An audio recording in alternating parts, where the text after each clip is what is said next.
Welcome to the Linguistics Show, where we talk about life, love, and everything else. There's always something to talk about with this couple, so you never know what may come out of their mouth.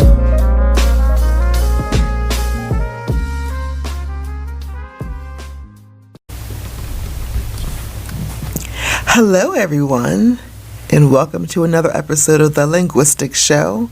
I'm Carol, being extra dramatic. This is Jason. And so today, being very dry and non-dramatic.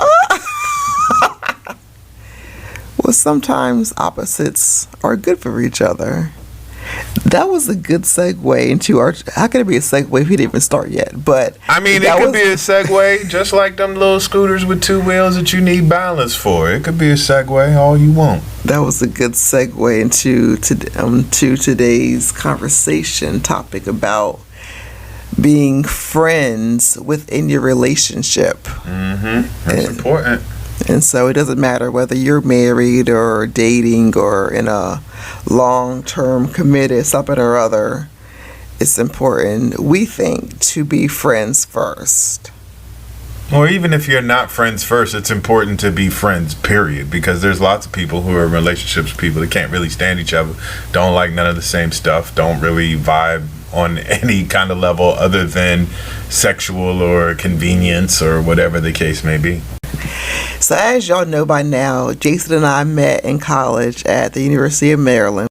Sometimes, and I've seen this firsthand with friends, acquaintances, or just things I see on TV, news, whatever, etc., that people may get together for maybe not the best reasons, or they may stay together and don't have anything in common, as you were saying, or all they have in common is sex, which can get you far, but after a while, that may not be able to hold y'all together. So you gotta have some kind of common interest. It may not be everything. And like, we started out as genuine college friends. We didn't have, well, I won't say we. I didn't have any expectations of he's gonna be the man that I end up marrying. Like, that was not my first thought when I met you in the winter of 2000. But as we became friends more and more that semester, and then when school was over and next semester, that became clear to me that I do want to be with you, boo. That was corny. Just the way you said it was, I want to be with you, boo. That was interesting. Continue. I was trying to rhyme, baby. It's not rhyme time. I'm not. Oh, you just rhymed again. I am not Roxanne Shante with this rhyme time. It's rhyme time. I'm serious. Oh my God. But let me bring it back because I'm being silly right now. No, but have you ever thought that sometimes maybe people get married and they either have to grow their friendship or they just stick it out for 10, 20, 40 some years and just are just there for convenience? And like, how does that feel, you think? Well, it probably sucks, to be honest with you, but I feel as though a lot of times you'll have scenarios. I don't think it's nearly as many for the way that you made it sound. I don't think people get married for sex. I can understand if they're in a relationship or what have you, but one thing's for sure is that, there's lots of people who, and especially when you start talking about different cultures, in different cultures, there's lots of situations where it's kind of an arranged marriage or it's an expected marriage based on your social standing in your community or whatever the case may be, in different cultures, but in Western society, obviously people have a lot more choice on who they end up with. And,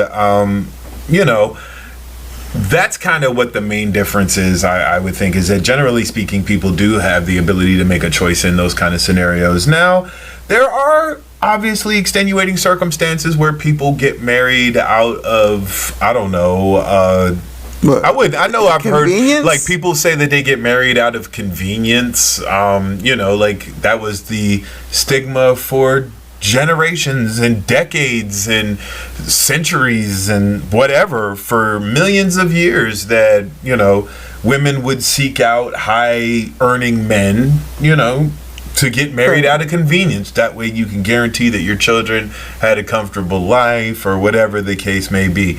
You also see scenarios where people are married not necessarily out of convenience, but out of necessity, where, if they feel a certain kind of way from, culturally speaking, certain religions, you have a lot more pressure upon yourself. If, y'all have a child out of wedlock, oh shoot, we better go get married.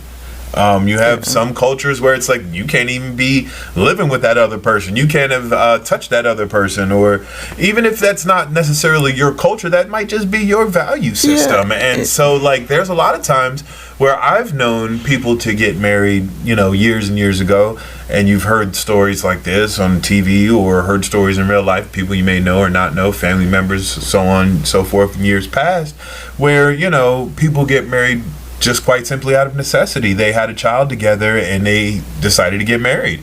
You also have scenarios where people just are in relationships just because of their own mental and emotional baggage. Like, they have to have somebody. Yeah, and you're right about that, because there are some men and women, and I don't know any men that way, but I do know of some women who just cannot bear the even thought of not being in a relationship. So whether it's they're constantly dating someone, whether they're going from long term to long term, and they just have someone all the time who takes up blocks of their life, but yet there's no real future for them. And so, like, that at times has me wonder, like are they actually happy, or is it more of a surface kind of thing to either maybe prove a point to the world, to their parents or their friends, be like, hey, yeah, I'm dating so and so. We've been together for 5 years, but like they don't really have anything in common. Well, that's that superficiality. There's a lot of people in the world that really are caught up on appearances and just have to have something, just to have somebody, just to have to be the topic of conversation. You know what I mean? They're just superficial enough that they have to have that relationship. You know what I mean? I understand where you're coming from when you say that, because I've known people like that over the years too. They always seem to have somebody with them. Yeah, it's like you always seem to have somebody, and then the next time I talk to them, you got somebody else, and then the next time I talk to them, you got somebody else. And I'm not just talking about these are people that you just dealing with. Like, these are like your actual. This is your relationship. I know one of. Have you asked them why though? No, because that's none of my business. Number one, and number two, it's not my. I'm not going to name names or name scenarios to protect the innocent and the guilty. Names, I know, to protect the innocent and the guilty, number one, it's none of my business. And number two, that wouldn't have been my place to do so.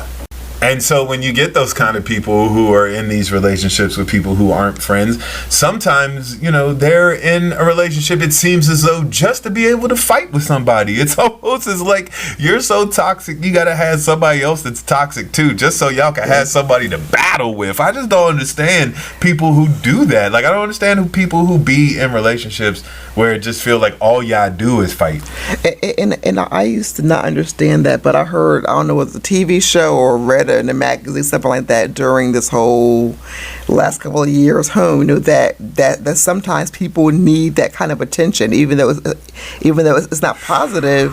Right. That makes them feel like they are maybe loved or being validated, because they have someone who can either go back and forth with them, or someone who can just be like, look, I'm tired of your bullshit, I'm tired of yours too, and then I'm tired. They're like, man, equal. I'll take mental illness for 500, please. Like, there that is mental illness. That is mental illness. Why would you purposefully put yourself in a situation where you're going to argue? You're literally looking to fight.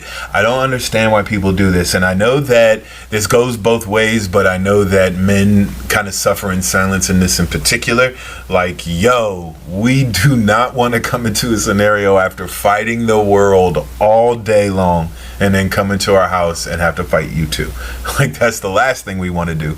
And so then because your house isn't a peaceful place. Your home is supposed to be your peace, your escape from the world. And when you get to a point where it's not like that, then that's not something you want to come home to. And so that's why, personally, as a guy, I feel it's most important to be friends with your spouse, or friends with your significant other, or friends with your girlfriend, or your main squeeze, or your bae, or whatever you want to call it, whatever you want to call your person of interest.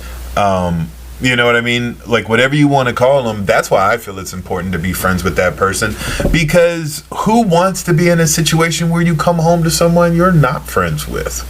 So it took me several years, I don't know how many years, it took me to actually understand and realize that for a man, but for a black man in particular, that your home needs to be your safe space. And so I've had to really learn over the last couple of years, just to not have negativity be the first thing that you hear or see when you come in the house. And so when there were times that I'm frustrated with things that may have happened with you and I, or didn't happen, or that are bothering me, I know that you need to have a welcoming, calm space. And so I always knew in reality that I wasn't doing that, but I had the intentions.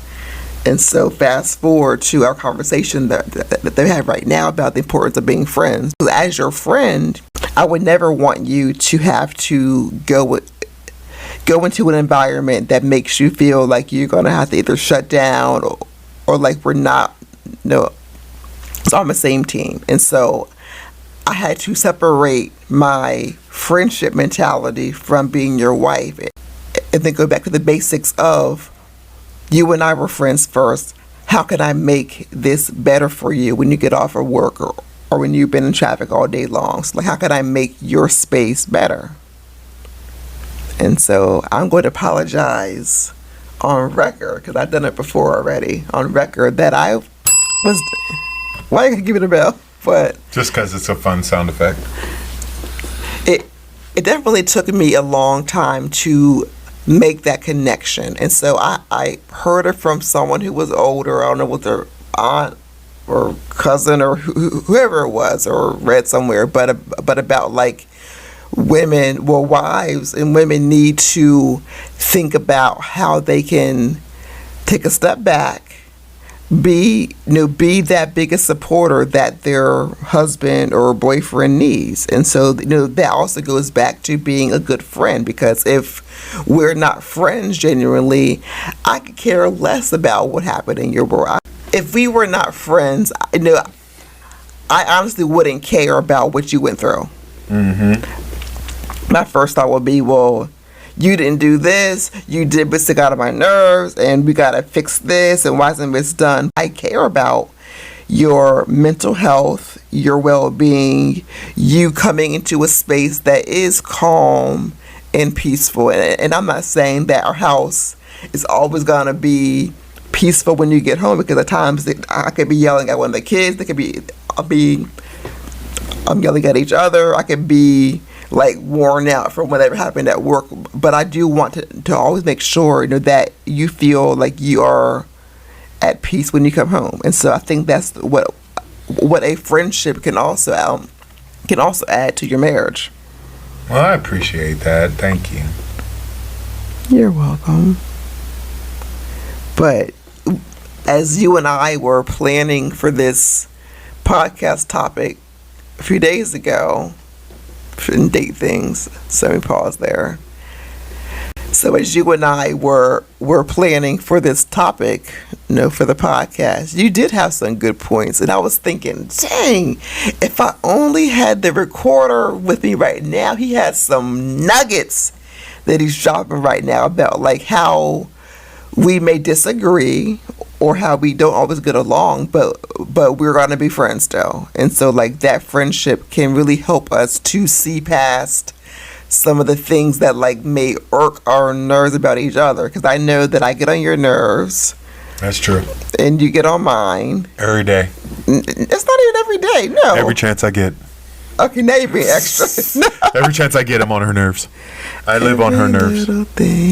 I got a condo situated on her nerves. Boulevard. I live on her nerves. He's exaggerating, because we have definitely gone through periods that every day, yes, he did get on my nerves. And I'm sure for him, every day, I was on his nerves, I don't know what a synonym for nerves is, but his arteries. I was on. So, as we know, I don't have a synonym. As we know, my significant other was not a science major. She was not a science major. Yeah, so neither were you. Yeah, but I know that a nerve is nowhere near related to an artery. I was trying to think of a synonym, but something. They're not even close to the same thing. They're both under your skin, and they're just like you. You're under my skin right now because an artery carries blood. A nerve sends electric signals to. You don't feel your arteries, babe. No, your nerves. Your nerves gives you feelings. Right.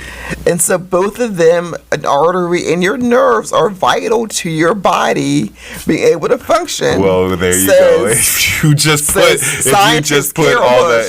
all that together, you're right. They're both under your skin and they both help your body work together. Exactly. So good job. Biology. For non-science majors. Because I was going to be like, what's that? It's biology for non-science majors. Do you have a foot? I have two. You get an A. Biology for non-science majors. Okay. I'm not going to do the bell for that. Yeah, don't do that. No, but so as you can see, for us goofing around right now, like that's what it's all about. You know what I mean? Like you can't necessarily be all business all the time because then I'm not saying don't handle your business because then y'all gonna be unemployed and broke and homeless. We don't want that now. Not saying play around all day and not pay your bills and not handle business like it needs to be handled. However, you do have to find time to make light of situations, make fun of your spouse. Trust me, I do all the time. It's like it's my way of letting her know, hey, like it's okay. We're not perfect, but you know, we can still have fun and laugh at each other, and that's what's most important, for real. I make fun of myself all the time. Like, I have a self-deprecating sense of humor. It's just one of those things, man. It's funny. At times it's too much, though, because, I mean, I'm like, oh, okay, you're getting carried away. But I do enjoy the fact that, yes, we can make fun of each other. But that just reminded me that it took me so many years to like totally feel comfortable with being my like complete goofy self, because like, you know, that I can't sing well. I sing terribly, but I would never want to do certain things around you because I was like, yeah, we're friends, like yeah, we're together and we're married, but I didn't want to have you maybe judge me for being like totally my comfortable, like all. Okay, so example is with me dancing in the house. So like I would dance around my sister or the kids, but at the times I would tone down my dancing if you were in the room because as I was thinking that you would judge me based on my interesting moves, because at times they're off beat, at times they're just like, what in the world is she doing? But she's having fun. And so it took me time just to realize that even if you make fun of me, it's all in love, and if it's not in love, oh well. Because I gotta be myself anyway. But like when we do have arguments and disagreements, like what actually helps you to get over that? Because at times, like, it can be detrimental, and we haven't had like those major ones these last couple of years, but we have had a rough patch. And I was thinking, do I want to be with him? Are we gonna make it? I don't know. And like the friendship helped me to see that we can get through these valleys. I'm gonna say peaks, these valleys, but like I'm asking you, my boo, like what has helped you to even get past those things? Like when you're like really pissed off at me and just like so mad at me, even though I don't try to make you that mad. It happens sometimes anyway. I just understand that generally speaking, the things that tend to trigger your emotions on a daily basis, the things that tend to trigger our emotions as people on a daily basis are fleeting, usually temporary. Generally speaking, you can tell the intentions behind someone's actions, and so that's kind of how I'm able to approach things like that. I can compartmentalize specific actions and specific things and look at the big picture rather than the individual action. And while yes, an individual action may may have you upset, personally, I'm able to look past that because I'm able to compartmentalize certain things and understand that people are capable of making mistakes, and I just don't really expect perfection from people. Like, that's just unfair. And so that being said, I think the easiest way for me to look past those type of things is just to understand that things like this are a marathon, not a sprint. It's not something that's, built to be here and there and done in a couple of minutes. It's supposed to take a while. And that being said, you don't cut and run at the first sense of trouble. You got to sometimes double down and bet on yourself, and you come back an even bigger winner. Let me add something to that, because you had a good statement about like not running, because like I would shut down sometimes, and I would just think that like we can't get past certain things. So like we've already talked about like how sometimes people get married because of the baby, because of finances, arranged marriage, or because they have amazing sex. So when you have someone who's set up on a blind date or meets on a dating app, like, do they even have success? People meet in various ways, and so what I'm trying to get at is from a man's point of view, do you think that people can have a lasting marriage if they were not friends first? Or is it more like we're married, we're on paper, we're stuck together, we're just going through the motions? From a man's perspective, I don't feel like that affects the marriage whatsoever. I feel like it's more about what each partner brings to the table and whether or not they're supporting their partner in the ways and needs that they need. Well, that sounds weird, but I think everybody understands what I'm saying by it. And if they're supporting their partner in the ways that they need, and they're, I don't believe that it's a necessary thing. I do think that it definitely helps a lot. I think it definitely makes everything a whole lot better if you did have an established friendship before the relationship. But do I think that that's a necessary thing to marriage? No. I don't think y'all got to be best friends. I mean, to be fair, a lot of relationships, people don't even have common interests. Like, they don't. Like, there's a lot of people who really go for the complementary thing much more so than the common interest thing. They'd rather be complementary, the yin to your yang to a certain extent. And so that being said, I don't think, and I know plenty of people who had successful marriages and they didn't know each other. They weren't buddy until they started dating. Now, granted, I don't know about all this dating app stuff because it's 2022 and I've been married for a long time. So do I know about dating apps? No, I don't know anything about that crap. So, how that works, I'm not sure. But I'm smart enough to know how, like, Instagram works and like regular social media apps work, so I'm pretty sure I could figure it out how it works. But that being said, I don't think that anybody who's on dating apps per se is out here trying to make friends. They're out there trying to, they're out here trying to hook up, and if something good comes from it, so be it. But yeah, I feel what you're saying, because if you're on a dating app, obviously, like, you're not looking for your best friend, and I'm not even trying to say that a couple should be all best friends and like they're the only ones that they ever hang out with before they get married. But it definitely does help to make those, like you said, those rocky or those rough times, a little bit easier. And so, like, from a woman's point of view, or at least my point of view, at least, being friends does help you to make it, because there were some times that had you and I not had a friendship first, I was really concerned, like, are we going to make it? Because stuff is hard sometimes. Marriage is not, going to be rainbows and unicorns and glitter and all that kind of stuff. It's going to be challenging. It'll test you. And, like, us being friends definitely helped me to realize that marriage is worth fighting for.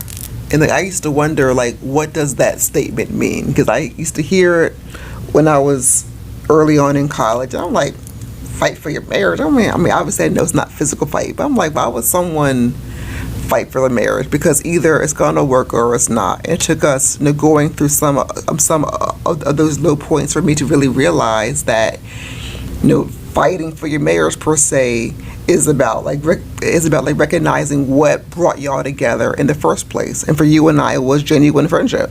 That's true. Because I would have never thought that man who came into class all late would have been someone who I would have been friends with. Because I was thinking of other things, not about friendship with you. I was not thinking about being your friend. Trouble. I was not thinking of that. I was thinking, okay, he's cute. Let's see where this goes.